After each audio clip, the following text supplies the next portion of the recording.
Okay, so a lot of people do reviews on these. Let's just skip the reviews and let's talk about the facts.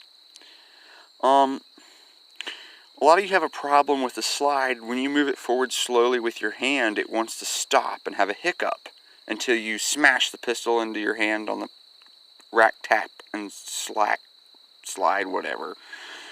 And then, you load your next chamber. But let's see if we can replicate this. Well, I can't replicate it because I modified one small thing without taking it apart. Okay, is the hammer. The hammer is what's causing your slide to have that lag and stick. See right there how the hammer moves when it comes back? And then your return plate is what it's actually sticking on when you want to go forward. If you bring it forward really slow, a new one will get stuck right there and you're like, oh no, it's not sliding forward. But if you take a file and just shave that up because it's really soft metal, it'll pass over top of that really easy.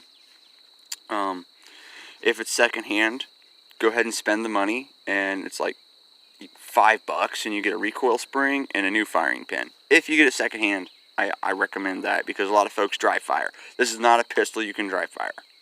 Nice trigger pull on it though. I really like that.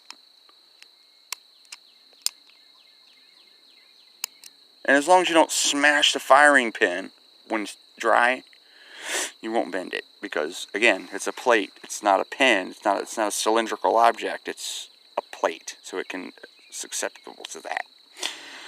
If you have the 5-inch barrel, like I spent the money for, that's my boot gun, actually. The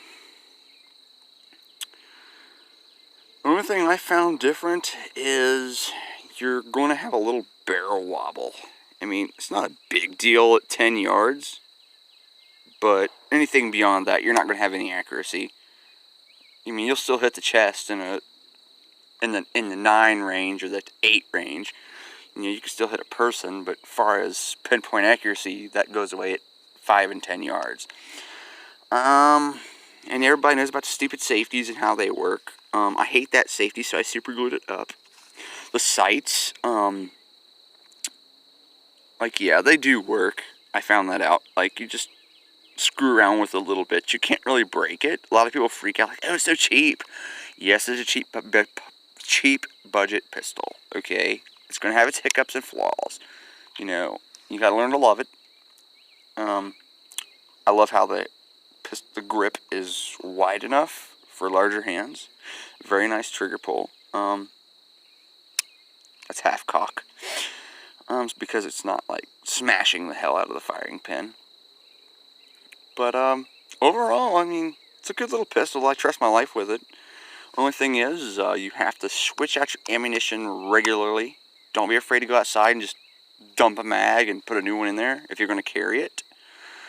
Because 22 long rifle has a problem with moisture really bad. So you have a squib load or you have a bang and you're hear a shoop, 1 second later of it hitting the target like a BB gun, which is a little disappointing. But just switch out your ammunition and file that little dude down. I mean, not much, just enough to make it so it's not sharp. Because you'll look at yours and you'll be like, holy crap, there's a difference. I took that sharpness off so the block can roll over it again. But yeah, I don't know, not a bad pistol. It's cool.